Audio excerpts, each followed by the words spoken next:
মধ্যপ্রাচ্যের যুদ্ধের প্রভাবে রাজধানীর বিভিন্ন পাম্পে তেল সংকট দেখা দিয়েছে। এ বিষয়ে বিস্তারিত জানতে যুক্ত হব সহকর্মী ইমতিয়াজ আহমেদের সঙ্গে। তিনি এই মুহূর্তে রয়েছেন রাজধানীর মালিবাগ হাজীপাড়া তেল পাম্পে।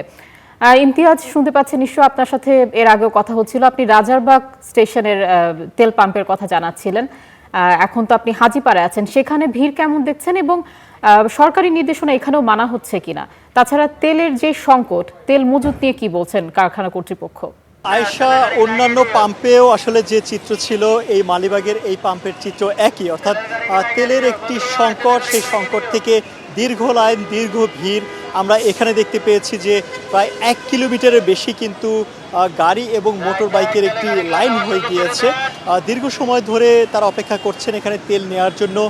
অনেকে 3 ঘন্টা 4 ঘন্টা ধরে অপেক্ষা করে এসে কিন্তু তারা তেল পাচ্ছেন। সকাল থেকে আমরা যেমনটা জানাচ্ছিলাম যে অনেকে সেহরির পরে এসে লাইন ধরে 10টা কিংবা 11টার দিকে এসে তেল পাচ্ছেন। এখানকার চিত্র অনেকটা একই রকম, দীর্ঘ সময় আসলে সবাইকে অপেক্ষা করতে হচ্ছে। কিন্তু অন্যান্য যে স্টেশন, অর্থাৎ এই স্টেশনের বাইরে মালিবাগের এই স্টেশন ছাড়া, অর্থাৎ বড় বড় যে তেলের স্টেশনগুলো ছাড়া ছোট যে স্টেশনগুলো ছিল তার অধিকাংশই কিন্তু তেল শেষ হয়ে গিয়েছে। অর্থাৎ হঠাৎ করে যে বাড়তি চাহিদা তৈরি হয়েছে, এই বাড়তি চাহিদা আসলে সামাল দিতে গতকাল এবং আজকের দুদিন ধরে তেল দেওয়ার পরে অনেক স্টেশনগুলোতে তেল শেষ হয়ে গিয়েছে। যদিও যারা গ্রাহক রয়েছেন, অর্থাৎ যারা তেল নিতে এসেছেন, তারা অনেকেই অভিযোগ করছেন যে পাম্পগুলোতে তেল থাকার পরেও তারা তেল বিক্রি বন্ধ করেছেন।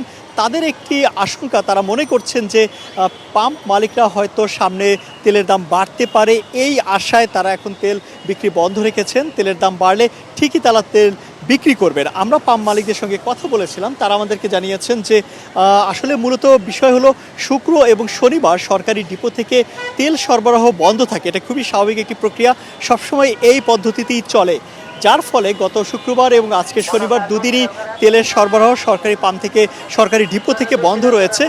এর সঙ্গে যুক্ত হয়েছে নতুন করে যে বাড়তি চাহিদা, অর্থাৎ স্বাভাবিকভাবে যে মানুষের তেলের যে চাহিদা রয়েছে, অর্থাৎ গাড়ি কিংবা মোটর বাইক, তাদের চাহিদা যদি 2 লিটার কিংবা 3 লিটার থাকে, এখন এসে হঠাৎ করে তারা প্রায় 10 লিটার কিংবা তাদের 20 লিটার, অর্থাৎ যে যেভাবে পারছে তাদের যে বাইক কিংবা গাড়ির যে ট্যাঙ্ক রয়েছে সেই ট্যাঙ্কগুলো ফুল করার চেষ্টা করছেন। তাদের মধ্যে একটি আতঙ্ক রয়েছে, আগামী দিনে তেলের ব্যাপক একটি সংকট তৈরি হতে পারে, একই সঙ্গে দামও অনেক বেশি বেড়ে যেতে পারে। এমন আশঙ্কা থেকে কিন্তু অনেকেই তেল তাদের বাইক কিংবা যে গাড়ি রয়েছে গাড়ির ট্যাঙ্কগুলো ফুল করছেন। সেই জায়গা থেকে হঠাৎ করে যে বাড়তি চাহিদা তৈরি হয়েছে, এর জন্য কিন্তু তেলের একটি সংকট তৈরি হয়েছে।